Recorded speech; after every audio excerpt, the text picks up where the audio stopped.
then I'm sure he has taken prasadam before, but Chaitanya Mahaprabhu very specifically tells that you had now developed the faith in the prasadam. So these are very subtle things that people may be doing the things, but that faith, that's what Chaitanya Mahaprabhu told, that came now. And that he told, now your life is successful after developing that faith.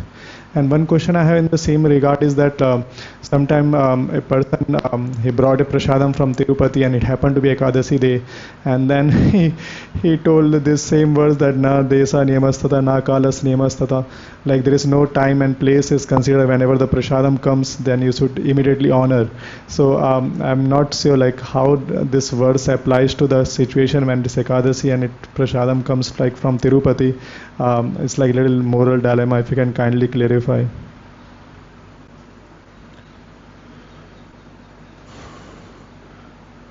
Well, we know from the way of Ambarish Maharaj equivocated, because there are many times in which, not just in that circumstance, we're faced with an intractable situation where someone quotes some shastra and says, okay, you have to do this now, and then just like Ambarish Maharaj, he was conducting a vow.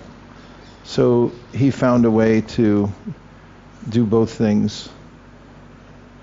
He drank water, and that broke the fast.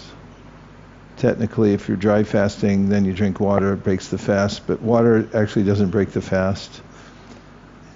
And so in situations like this, it's best to appease the mind of the person, even if you're following a vow, by giving some concession, not just saying no. It's like, you can take it, take darshan, honor it, and then take it when it's okay. Yes. Thank you, Maharaj.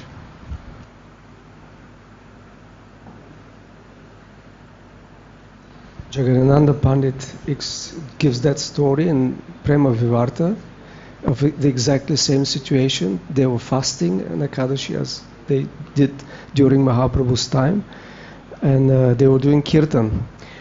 So devotees arrived and brought Jagannath Prasad. And then this dilemma came, oh, what do we do? Because you have to honor, but you have to fast. So two injunctions, which is more important? And Mahaprabhu said, yes, we'll honor the prasad. He went and offered obeisances, like you said. And we said, but we'll take it tomorrow. And then there was a whole big section how devotees should not eat on Ekadashi. And if they eat at all, it should be a substitute, anukalpa, like a fruits or something. Thank you. That's helpful. And it's also being gracious when somebody brings you something, not just like, but I've seen too, around some senior members of the Gaudiya Math, that there was a senior devotee in the Gaudiya Math that was one of Prabhupada's godbrothers, Bhakti Vaibhav Puri Maharaj, and I just happened to get to know him. And he just picked up a little bit of their culture, because he would always insist everybody take prasadam. Anybody who would come to just see him, they take prasad. And I had a godbrother with me, and he told, take prasad now. And he said, no, I can't take now. And later, one of the senior disciples of Puri Maharaj said, well, you never say no, you just say yes, but then you don't do it. And it goes to this point of being very, being graceful in the circumstance. You can always make up for it later, but don't be a boor and be brutish, but be sensitive to the fact that people offered you something. There was also a principle on Sankirtan I learned years ago: when people offer something that may be substandard, they don't know, and you still take it. But we have to find out how to keep the channels open. You had a point? thought you raised your hand, or maybe that was last session, and I'm getting loopy.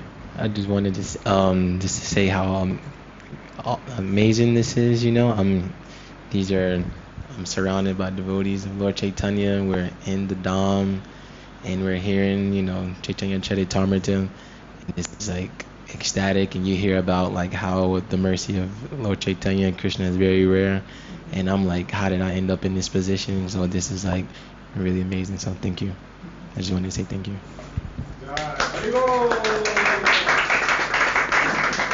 Sadhu, sadhu. Well said. Let's look to the outside people's party. Yes, Prabhu. Hare Okay. Krishna. Yes. I can understand that here in India, because of the Vedic culture, because of Shankaracharya's teaching, this Mayavad philosophy is very prevalent. I've been told by local Indian devotees that it's practically running in their veins, this Mayavad philosophy. And Srila Prabhupada certainly writes long, elaborate purports explaining what is Mayavad philosophy and the fallacy of it. But I'm just wondering for myself, like I've tried to read these purports several times, and I find it really tedious and quite painful to the brain actually to comprehend these different kinds of philosophies which are false anyway. So I'm just wondering, especially for us in the West, what's the relevance, even in our movement, what's the relevance about all this Mayavad philosophy for us? Well, first of all, as Mukharvind quoted earlier, Siddhanta bole chitanakara alash, iha hoite Krishna loge sudrid manash. This verse comes in the Adi Lila, and it's spoken by Kaviraj Goswami. He's presenting, it's not about Mayavad, but it's about differences of opinion about the original personality of Godhead. He says some people may say Vamanadev, some people may say something else. He said all these can be entertained and discussed. And then he gives this verse, Siddhanta Bolichitanakar Alash. Alash means to be lazy. And he said, Siddhanta, you should discuss the truth. Siddhanta means to be very precise about what something is. And it also, according to Pradumna, told me once, he said, Siddhanta means you should know exactly what it is and also what it isn't. Siddhanta Balaya Chitanakar Alash. And he said, don't be lazy then in discussing controversial topics, because he said, if the more clear you become about your object of worship, Siddhanta Balaya Chitanakar Iha hoite Krishna loge sudrid manash. And you can understand why you should put your attention fully on Krishna from getting to Siddhanta. Then sudrid manash means then your mind becomes very determined in the practice of devotional service. So as far as hearing goes, it can be a little tedious, but even if you pick up 1 point, 2 points, or even if you have the sense of this is well supported even though I don't understand all the nuances, it can be very helpful. As far as people in general, as Prabhupada writes in the 13th chapter of the Gita in a purport, he said, in Kali Yuga actually people have no philosophy at all. They have little fragments of things, sound bites that they hear here and there. It's getting worse because everything's given in reels. And as far as I can tell, a reel is about 5 seconds. That's what people can take in. And so, elaborate philosophy may not be for them. But we could also understand there's a very practical aspect to the Krishna consciousness movement, and that's the mercy of Lord Nityananda. And I'll say what I mean by giving an anecdote. Several years ago on our yatra, when we went to Navadvip Dham, we went to see Dhameshwara Mahaprabhu. And we were there, about 100 devotees sitting in that area just adjacent to Dhameshwara Mahaprabhu, who's there giving his blessings to everybody. And we were chanting Hare Krishna. And somehow or other, some Mayavadis were there. They had kind of taken an interest in us, and they followed us in. And there were 5 or 7 of them, I don't remember, but they were noticeable because they had that really dark reddish cloth.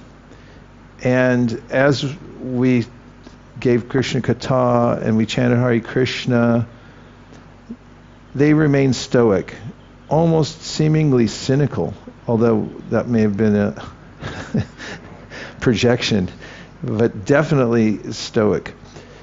And then at the end, as we usually do there, we sang this song, Doyal Nitai Caitanya Bole, Nacharar Marman. And the crowd got rocking, all the devotees get into that song.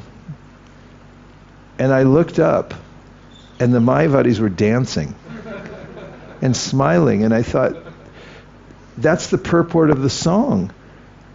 Even if one is completely covered by the mercy of Lord Nityananda, he doesn't consider any offense. He just lifts people up. And I thought, okay, we don't know philosophy if your mind gets pained by all the twists and turns. Some people doesn't. Like, I know some brainy people have been in the movement, and they can absorb themselves in the tedium of learning Sanskrit and all the nuances and everything like that. It never gets old for them. But for people like me, the mercy of Lord Nityananda becomes so apparent. Prasadam distribution, then chanting the holy names, and then you see the transformation takes place. And even if they are Mayavadis, you can say, okay, that's the other side of the Krishna consciousness movement. How else? If everyone has to understand philosophy, which they can't do anyway, then we're not going to get anywhere. But if there's direct access to people by chanting Lord Nityananda and Lord Chaitanya's name, and all of a sudden they just get in ecstasy, and from doing that they also overcome their ignorance, then we've got a pretty good deal going, because that can be done anywhere and everywhere. So that was Prabhupada's mood. He presented all the philosophy, but he also just said, just hold festivals and let people come and take prasadam and chant Hare Krishna for the masses. And lo and behold, great souls come out of that mix of the festivals when people are chanting Hare Krishna. Thanks for the question. Okay, there's another hand way back there. Oh, right there. Yeah, Prabhu, go ahead. And then Namachintami, I think. I can't tell from the distance. So Maharaj, I was thinking yesterday we were talking about the Sarvabhauma Bhattacharya being the head priest, and a doubt came in my mind is like how do they do deity worship? And Prabhupada mentioned in one of the purports that the Mayavadi philosophers consider deity worship in devotional service to be Pratibimbavad, or the worship of a form that is a reflection of a false material form. So that answered my question there.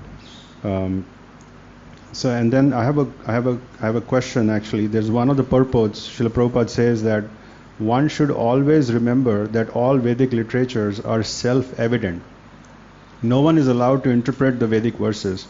If one does so, he indulges in imagination, and that has no value. So I was looking into self-evident, and it says it does not need to be explained. But I was thinking that we do need the purports, we do need the commentary of all the acharyas to understand. If someone just handed over the verses to us, it's hard to understand.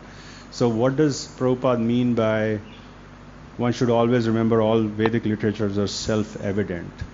Self-evident means axiomatic. Every knowledge system requires axiomatic statements. Otherwise you can't go anywhere. Axiomatic means they don't require investigation. They're just accepted. And if you don't have that, as Aristotle said, you get infinite regress. And you can't go anywhere. It's like troops keep retreating and retreating and retreating, and they never stand and fight. And Hridayananda Maharaj once gave the example of this, that someone says, what temperature does water boil? 200 degrees or whatever it is. And it said, prove it. And so then you get water and you boil it, put a thermometer in, and then it says 200 when it starts to boil, and say, there, it's proved. Then he says, wait a minute, prove that's a real thermometer.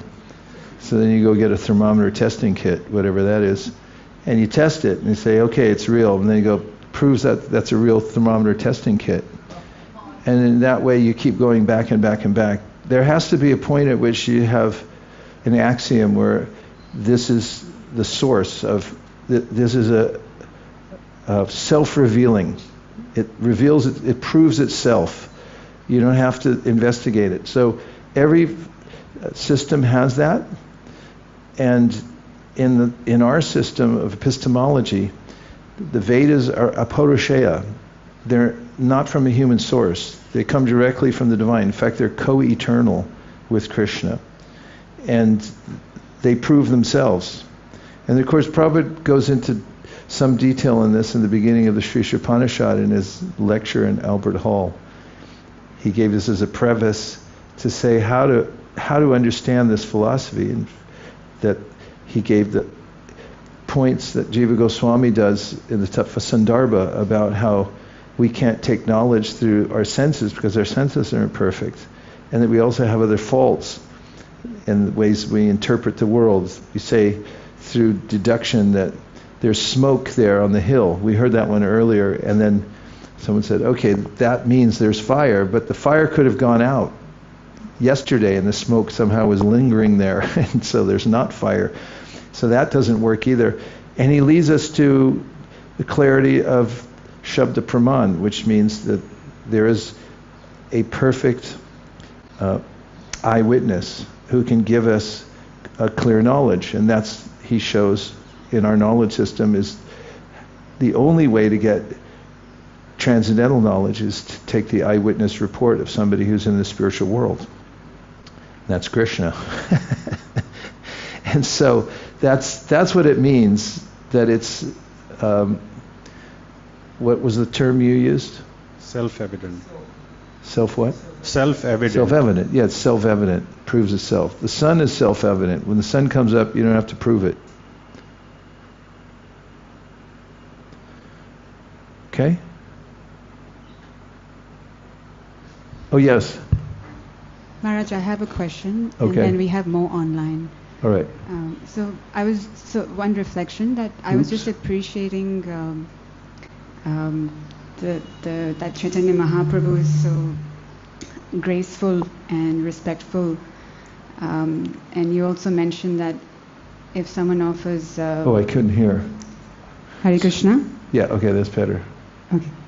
Yeah, Maharaj, I have a question, and then there's more online as well. Okay. But also a reflection. So I was just appreciating Chaitanya Mahaprabhu's nature and his being so graceful and humble in his interactions with Sarvabhaum Bhattacharya, and also the point that you made about on Ekadashi, if someone offers prasad, which is non-Ekadashi, that are you able to hear, Maharaj? Yes, I can hear. I was just trying to get the picture back. Thank you. That it's important to balance following Ekadashi. It's important to balance that with being graceful and not just be careful to not hurt the other person. And I'm just noticing that in the advanced stages, it's important to be the quality of being graceful and gentle is being emphasized. And a question was that when devotees at the start of the name, for example, of Prabhupada, there's His Divine Grace and there's His Grace or Her Grace. Is that referring to that kind of being graceful, or what does that refer to? Yeah, well, I like that. That sounds good. It's an honorific for sure, and Prabhupada would attach those honorifics even to new people. Sometimes there will be a new person and you call them Shriman or Shrimati, like Sriman George Harrison. It's a graceful way of interacting with the world, enlightened way of honoring the living beings according to Shastra. Because as it says in the Upadeshamrita, in the 5th verse, how does it start? Huh? No. Krishneti yasya giritam manasadre dikshasti chet pranati bishta vajantam yisham shushushaya bhajana bhignamananya manya nindari shunya hridam ipsita sangalabhya, etc. No, etc. That's the end of the verse. But what it means is that one should be graceful towards different types of living beings, or toward different devotees. That's what it's saying. One, you should be graceful to anybody who says Hare Krishna. You should appreciate that person as the best among the greater crowd in the world, that they're exceptional based on Shastra. And if somebody took initiation, you should take the time, go out of your way to be demonstrative about how much you appreciate them. I mean, not many people do it in the West. You don't see people, except in front of our house, when we and our neighbors watch, devotees come and bow down on the sidewalk. But you don't see it downtown Burlingame or anywhere else. People bowing down, putting their head on the ground. That's demonstrative that this person is special. And then for those who are venerable in the process, then he says, you should really go out of your way. So yeah, all those are indication of the culture of being graceful and accepting grace. And yeah, you can consider it like that. Thank you, Maharaj. I have one more question. That in the verse that described that Buddhists are maybe better than the Mayavadis because the Mayavadis are in so-called knowledge, and there was a parallel drawn with Ishopanishad verse. I was wondering, in Bhagavad Gita, there are 4 kinds of people who don't surrender to Krishna. One of them is Mayaya Pahrita Jnana, those whose knowledge has been stolen by Maya. Is that also referring to the same category? Yes. I mean, considering the statement about Sarvabhauma Bhattacharya when he was in his Mayavadi phase, and he read so many books on logic, but then he missed the whole point. And that's the idea of Maya Pritagyana. You're so smart, but you missed the whole point. And so that happens when one doesn't have association with pure devotees. And Prabhupada mentioned that. You can't come to the conclusion that God's a person unless you're able to serve a pure devotee. That's not the conclusion your mind comes to, especially if it's materially contaminated, that God is the Supreme Personality of Godhead who plays a flute. Thank you, Maharaj. Thank you. There's some online comments. Okay. Hare Krishna, Maharaj. Even though there were network problems and power off happening, we still have 20 people tuned in online. Haribo! And I have some reflections from them. One is from Charusmita. She says, Hare Krishna, pranams from east of Kailash, New Delhi, India.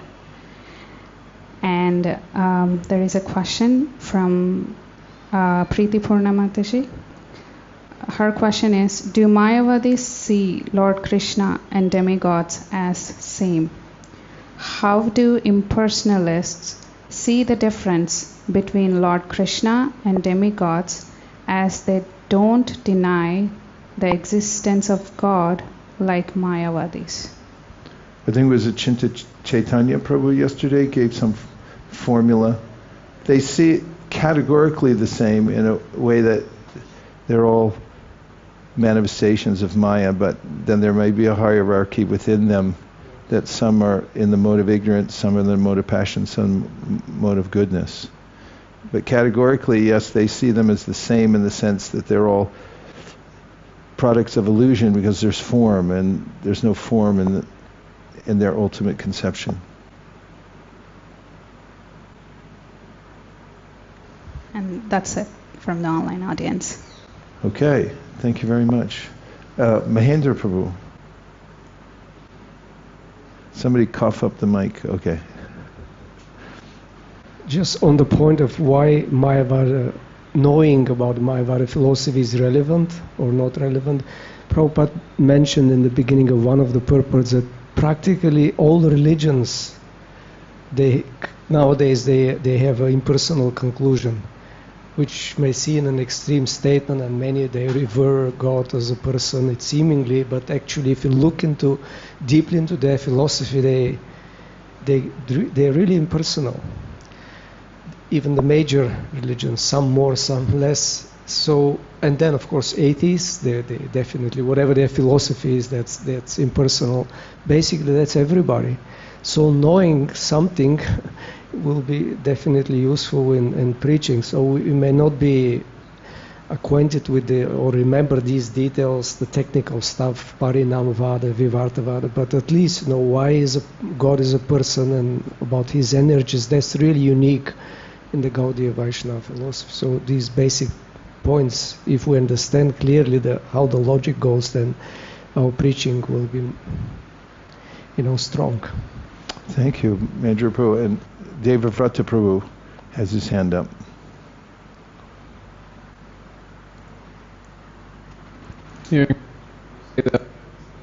Oh, what happened? Hare Krishna. The mic was working fine just a second ago. Hare Krishna.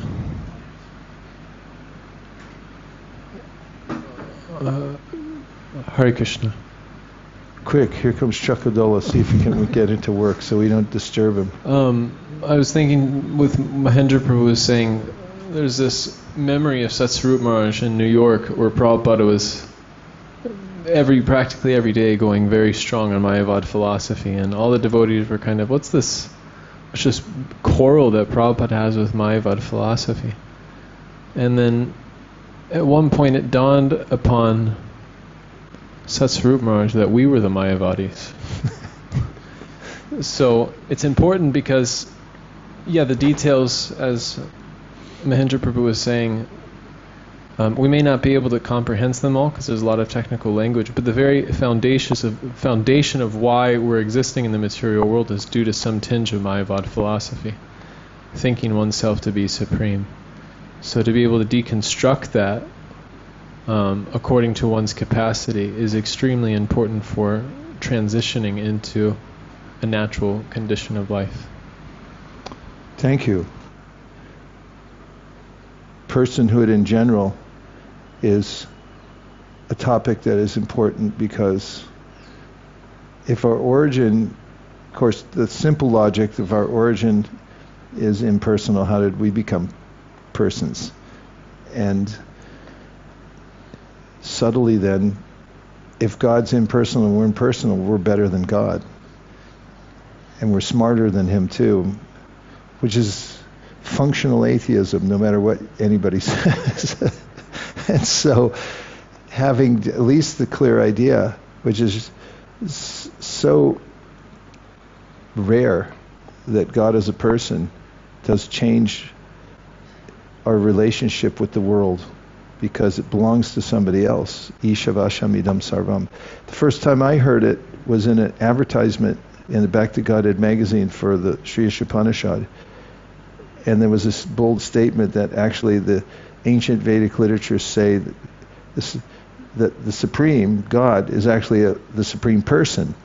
And it had a picture of Mahavishnu there. And I can remember the feeling of just sitting there staring at that and thinking, that's the first time I ever heard anybody say anything like that so directly.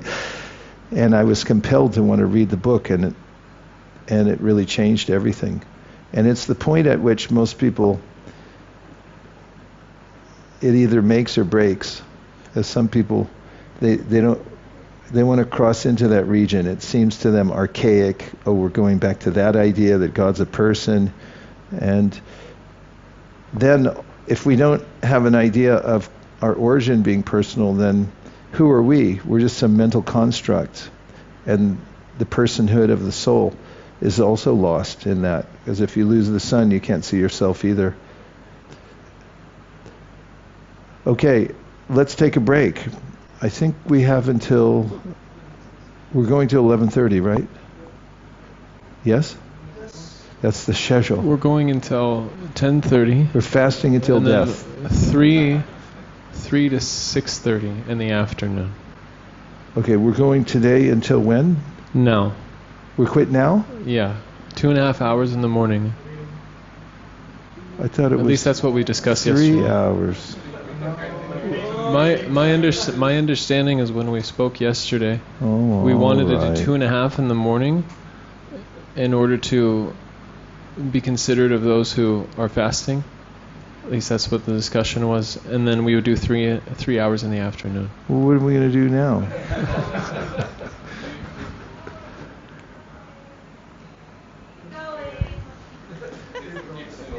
Let's keep going another hour. Well, let's just go for a few more minutes. And then we'll break. That will make it a compromise. Okay? May we go until 11 o'clock, and then we'll just leave it at that for the morning session. Is that okay, or would you like to break now? If you'd like to, outside people's party, if you want to break now, instead of going to 11, then raise your hand. Everyone's afraid to raise their hand. Okay. Inside, do you want to break now or at 11? 11. Breaking now means to then go until 11:30 or to just...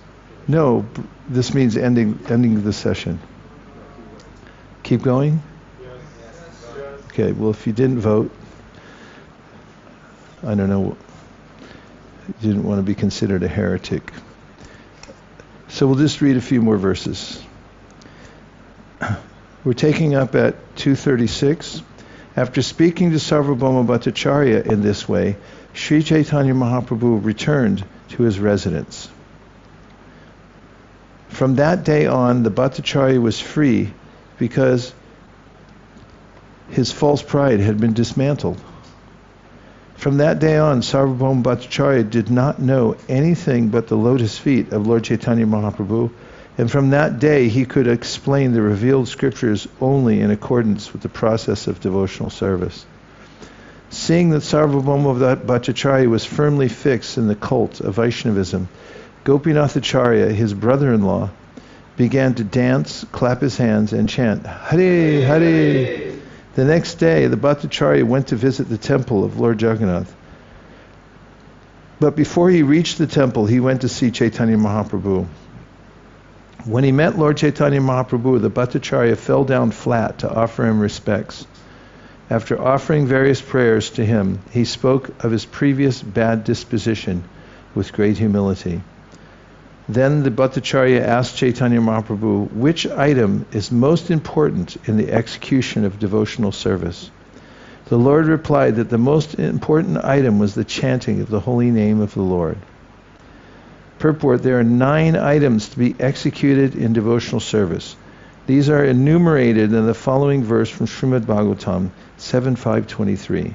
Shravanam kirtanam Vishno smaranam padasevanam Archanam Vandanam Dasyam Sakyam Atman Nivedanam.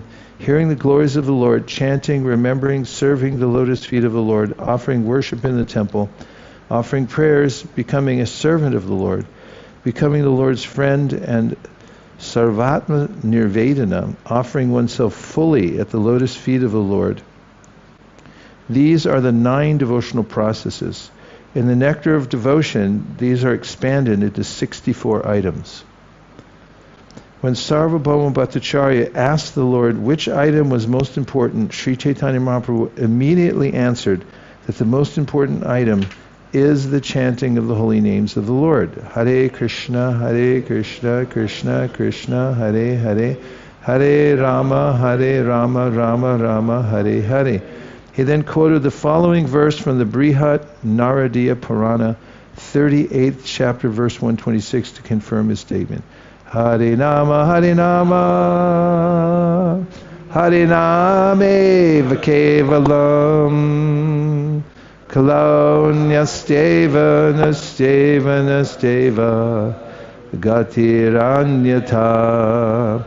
In this age of quarrel and hypocrisy, the only means of deliverance is the chanting of the holy name of the Lord. There is no other way, there is no other way, there is no other way. Because the people of this age are so fallen, they can simply chant the Hare Krishna Maha Mantra. In this way, they can rid themselves of the bodily conception of life and become eligible to engage in the Lord's devotional service. One cannot engage in the devotional service of the Lord without being purified of all contamination. This is confirmed in the Bhagavad Gita. Yesham tantakatam papam jananam punyakarmanam te dvanva mohanir mukta bhajante mandradavrata.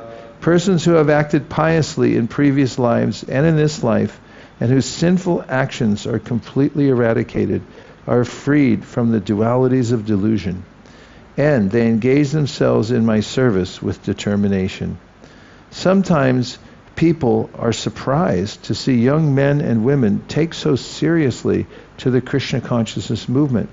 By giving up sinful activity, illicit sex, meat eating, intoxication, and gambling, and strictly following the injunctions given by the spiritual master, they have become purified of all contamination. They can therefore fully engage in the devotional service of the Lord. In the age of Kali, Harinam, Hari Kirtan is very, very important. The importance of chanting the holy name of the Lord is stated in the following verses from Srimad Bhagavatam 12.3.51 through 52. Kalir dosha nidhe rajan astye yeko mahan guna kirtana deva krishnasya mukta sangha param vraje krite yadyayato vishnum tretayam yajato makai dvapare paricharyayam kalota dari kirtanad. The most important factor in this age of Kali, which is an ocean of faults, is that one can be free from all contamination and become eligible to enter the kingdom of God simply by chanting the Hare Krishna mantra. The self-realization that was achieved in the Satya millennium by meditation, in the Treta millennium by the performance of different sacrifices, and in the Dwapara millennium by worship of Lord Krishna, can be achieved in the age of Kali simply by chanting the holy name Hare Krishna. Sri Caitanya Mahaprabhu very elaborately explained the Hare Nama verse of the Brihanaradiya Purana, and Sarvabhauma Bhattacharya was struck with wonder to hear his explanation. Gopinathacharya reminded Sarvabhauma Bhattacharya, "My dear Bhattacharya, what I foretold to you has now taken place." Purport. Previously, Gopinathacharya had informed Sarvabhauma Bhattacharya that when he would be blessed by the Lord, he would thoroughly understand the transcendental process of devotional service. This prediction was now fulfilled. The Bhattacharya was fully converted to the cult of Vaishnavism, and he was following the principles automatically without being pressured. In the Bhagavad Gita 240 it is said, Swalpam apyasya dharmasya trayate mahato bhayat. Simply by performing a little devotional service, one can escape the greatest danger. Sarvabhauma Bhattacharya had been in the greatest danger because he had adhered to Mayavad philosophy. Somehow or other he came into contact with Lord Sri Caitanya Mahaprabhu and became a perfect devotee. In this way he was saved from the great fall down of impersonalism. Offering his obeisances to Gopinathacharya, the Bhattacharya said, "Because I am related to you and you are a devotee, by your mercy the Lord has shown mercy to me. You are a first-class devotee, whereas I am in the darkness of logical arguments. Because of your relationship with the Lord has bestowed his benediction upon me." Sri Caitanya Mahaprabhu was very pleased with this humble statement. After embracing the Bhattacharya, he said, "Now go see Lord Jagannath in the temple." After visiting the temple of Lord Jagannath, Sarvabhauma Bhattacharya returned home with Jagannananda and Damodar. The Bhattacharya brought large quantities of excellent food, remnants blessed by Lord Jagannath. All this prasad was given to his own Brahmana servant, along with Jagannananda and Damodar. Sarvabhauma Bhattacharya then composed 2 verses on the leaf of a palm tree. Giving the palm leaf to Jagannananda Prabhu, the Bhattacharya requested him to deliver it to Sri Chaitanya Mahaprabhu. Sometimes people transpose this because earlier he had composed 100 verses. And sometimes people say, oh, it was 2 out of those, but actually these are 2 separate verses that he composed. Jagannananda and Damodar then returned to Sri Chaitanya Mahaprabhu, bringing him both the prasadam and the palm leaf on which the verses were composed.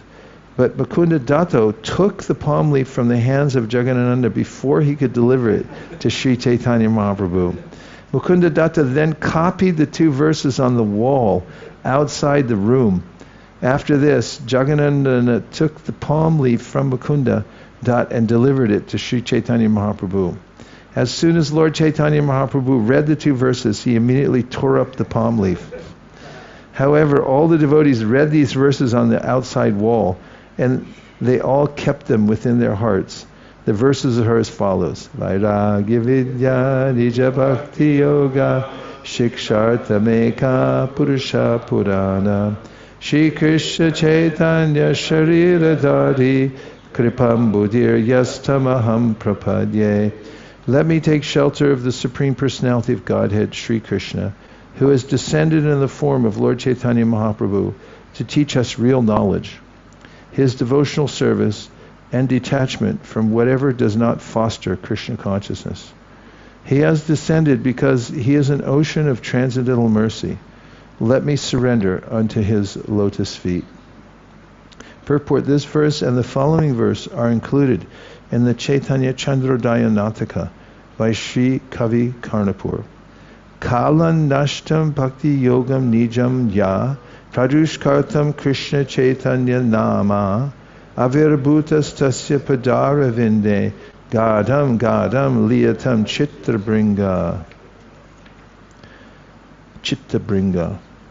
Let my consciousness, which is like a bumblebee, take shelter of the lotus feet of the Supreme Personality of Godhead, who has just now appeared as Sri Chaitanya Mahaprabhu to teach the ancient system of devotional service to himself. This system had almost been lost due to the influence of time. Purport: as Lord Krishna states in Bhagavad Gita 4.7, Yada yada hi dharmasya glanir bhavati bharata abhutanam adharmasya tadatmanam srajamyaham. Whenever and wherever there is a decline in religious practice, O descendant of Bharat, and a predominant rise of your religion, at that time I descend myself.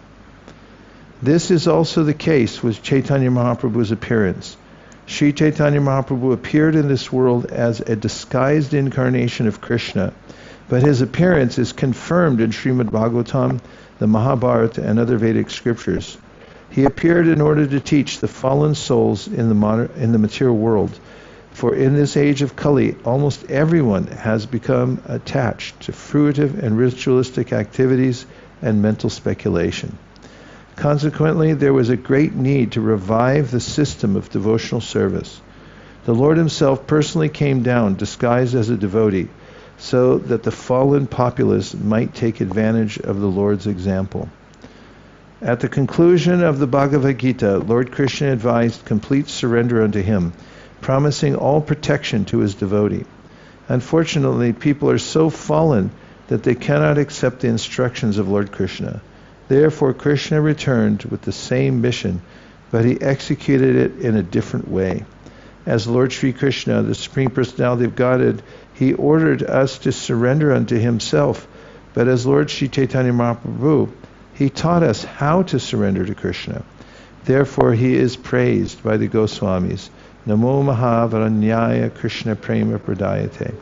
Lord Sri Krishna is certainly the personality of Godhead, but he is not as magnanimous as Sri Chaitanya Mahaprabhu. Lord Krishna simply gave orders for one to become his devotee, Manmana Bhavamad Bhakta. But Sri Chaitanya Mahaprabhu actually taught the process of Krishna consciousness. If one wants to become a devotee of Lord Krishna, he must first take shelter of the lotus feet of Sri Caitanya Mahaprabhu, following in the footsteps of Sarvabhauma Bhattacharya and other exalted devotees. These two verses composed by Sarvabhauma Bhattacharya will always declare his name and fame as loudly as a pounding drum, for they have become pearl necklaces around the necks of all devotees. Indeed, Sarvabhauma Bhattacharya became an unalloyed devotee of Chaitanya Mahaprabhu. He did not know anything but the service of the Lord. The Bhattacharya always chanted the holy name of Sri Krishna Chaitanya, son of Mother Shachi, and reservoir of all good qualities. Indeed, chanting the holy names became his meditation. One day, Sarvabhauma Bhattacharya came before Chaitanya Mahaprabhu and, after offering obeisances, began to recite a verse. He began to quote one of the Lord Brahma's prayers from Srimad Bhagavatam, but he changed 2 syllables at the end of the verse.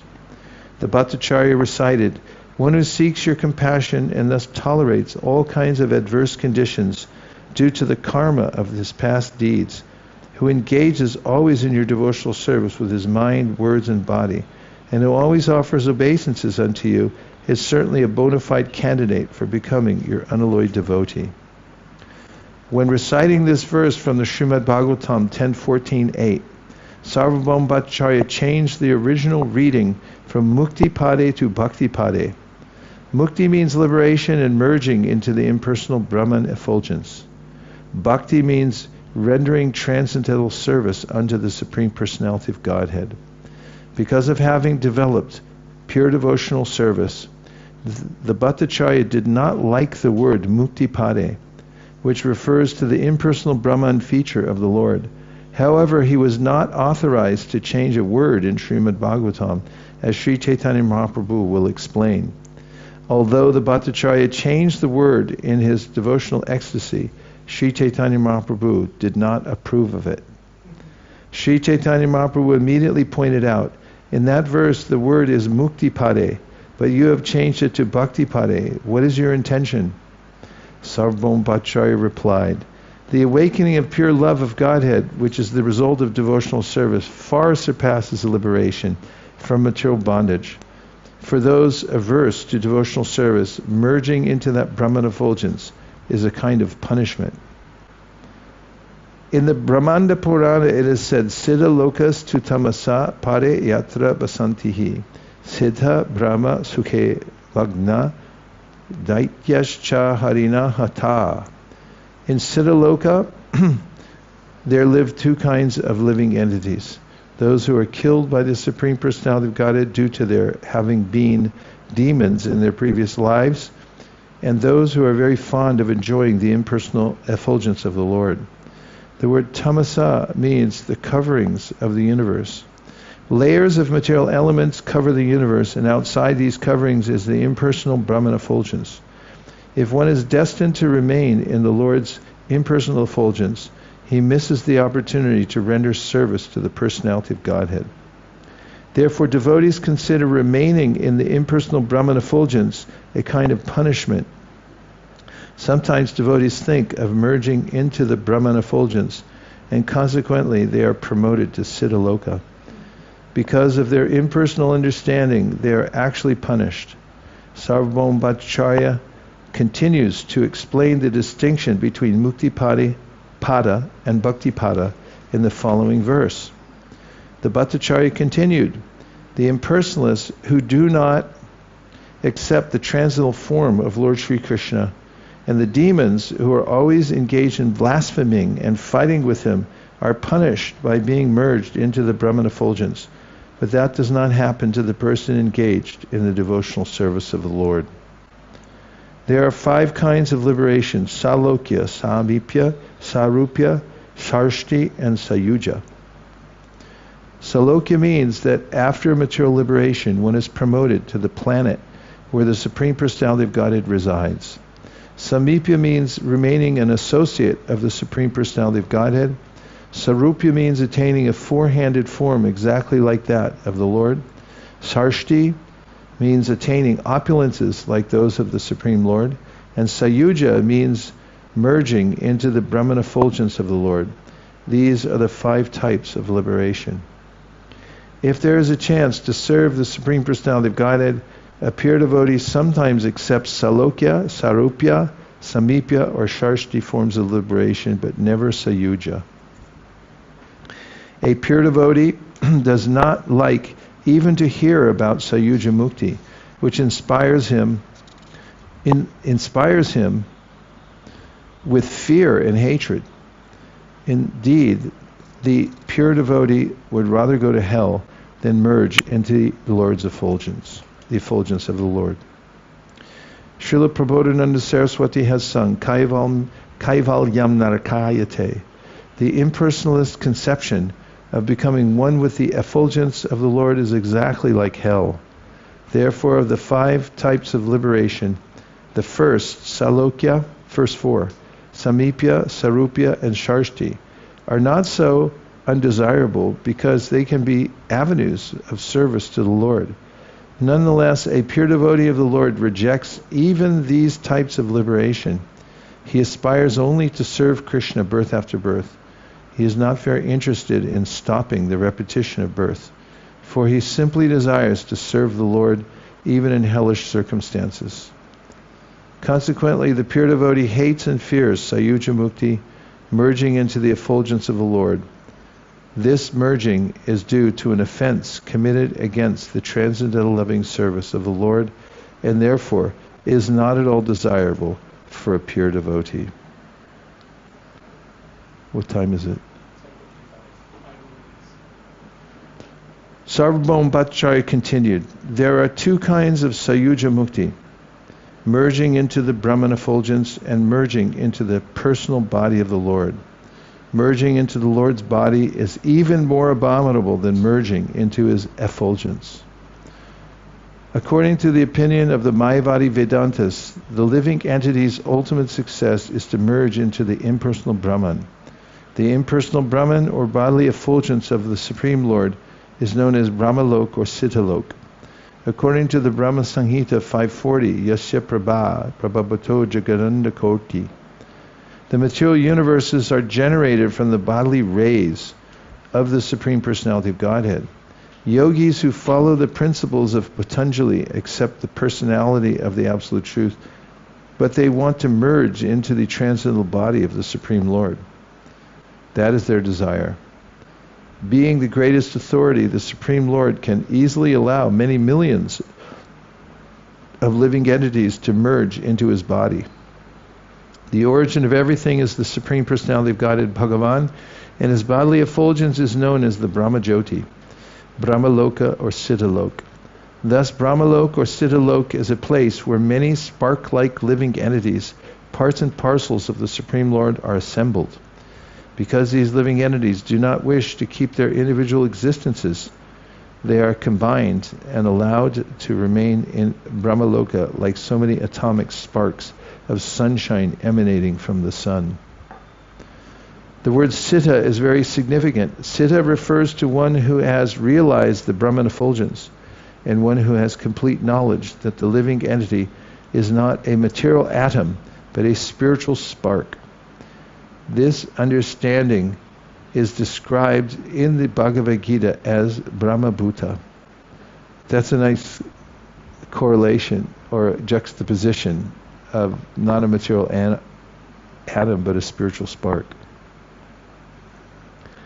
In the conditioned state, the living entity is known as Jiva Bhuta, or the living force within matter. Brahma Bhuta living entities are allowed to stay in Brahmalok or Siddhalok, but unfortunately they sometimes again fall into the material world because they are not engaged in devotional service. This is supported by the verse in Srimad Bhagavatam beginning, Yene Ravindaksha. These semi-liberated souls falsely claim to be liberated, semi-liberated. But unless one engages in devotional service to the Lord, he is still materially contaminated.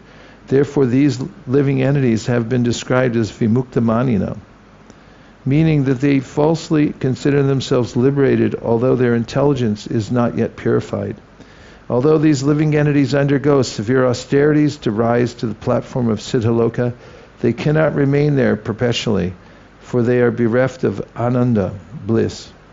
Even though these living entities attain the Brahmabhuta stage and realize the Supreme Personality of Godhead through his bodily effulgence, they nonetheless fall down to neglecting the Lord's service. Due to neglecting the Lord's service. They do not properly utilize whatever little knowledge they have of the Supreme Personality of Godhead, not attaining ananda or bliss. They come down to the material world to enjoy. This is certainly a fall down for one who is actually liberated. The Bhaktas consider such a fall down equal to achieving a place in hell. The followers of the Patanjali Yoga system actually want to merge into the body of the Supreme Personality of Godhead. This indicates that they do not want to engage in his service despite their knowledge of him, and thus their position is even more abominable than that of those who want to merge into the Lord's effulgence. These yogis meditate on the four-handed form of the Lord in order to merge into his body. The Patanjali system describes the form of the Lord as klesha karma vipakshayar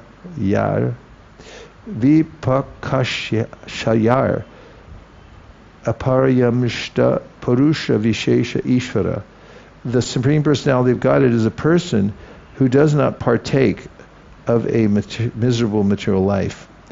The yogis accept the eternity of the Supreme Person in one of their mantras, Sa Purvesham Api Guru Kalana Vach Chedat. Such a person is always supreme and is not influenced by the element of time. The followers of the Patanjali system therefore accept the eternity of the Supreme Personality of Godhead.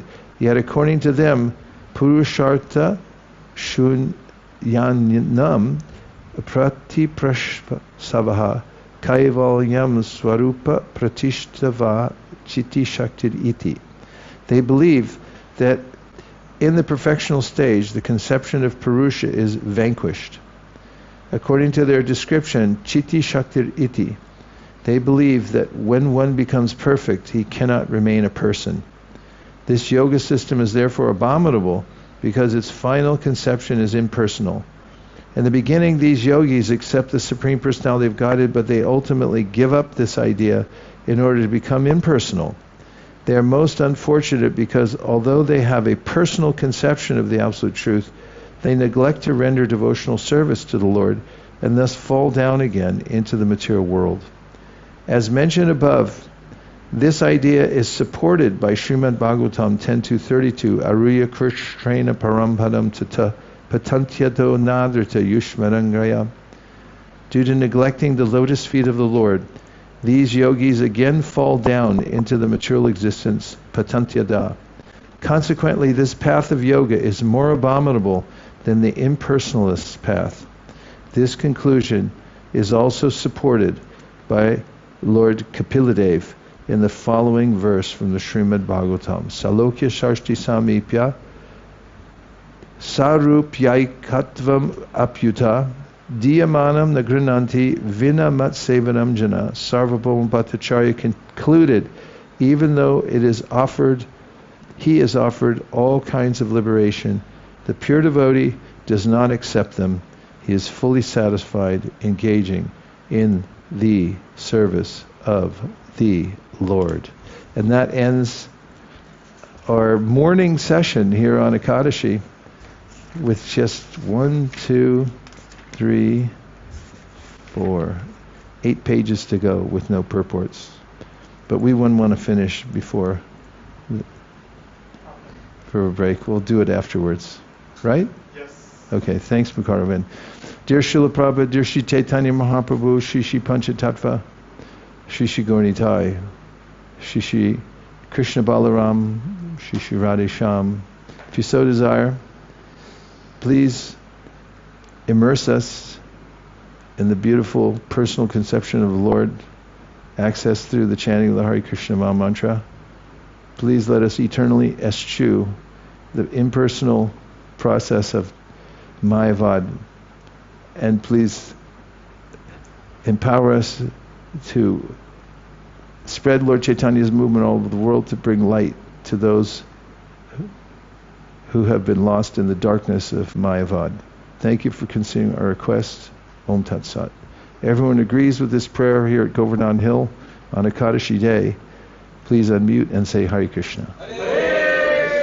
Gaur Premanande Nitai Gaura Haribo Haribo Haribo Nitai Gaura Haribo Nitai Gaura Haribo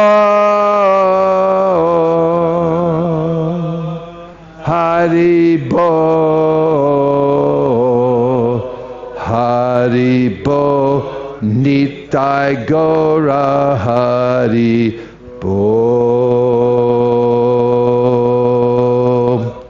Vanchakalpadurvishcha kripasanvevacha patitanam pavnibhyo vaishnavebhyo namo namaha.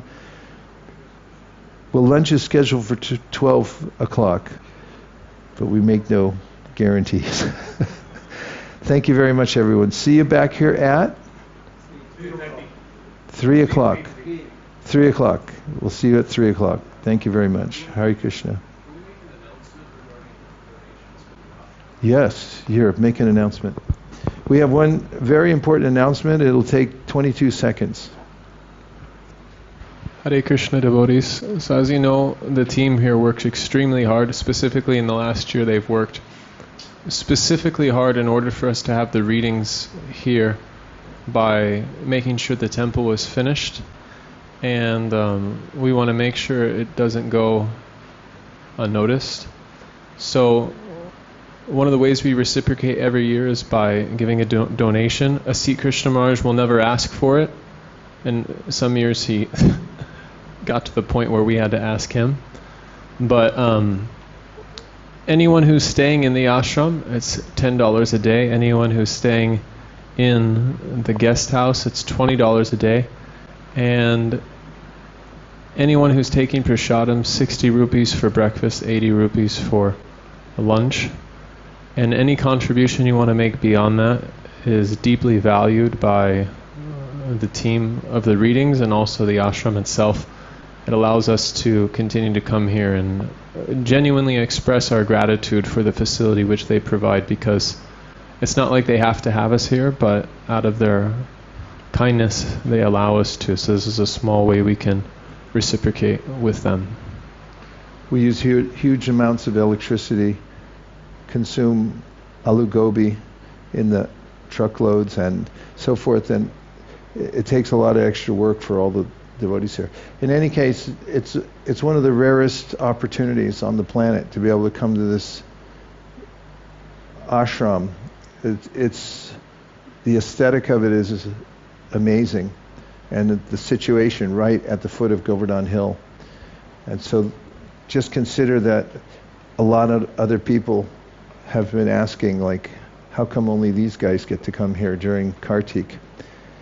And the only way to, well, not the only way, but one of the main ways is to make sure we reciprocate as much as possible.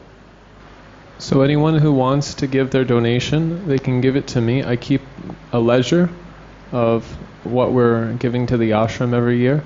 And anyone who wants to give online, that's completely fine. There are QR codes posted on the walls in most of the major communal areas. If you do that, I just request that you send a picture of what has been given to myself, because I share all of that directly with a Sikh Krishna Maharaj. Because he doesn't really count up, even if you hand him a huge stack of cash, he doesn't count it. He just puts it aside like it didn't even come in. So it's really important to keep track of everything. Thank you, everyone, for your consideration. Hare Krishna. 3 o'clock.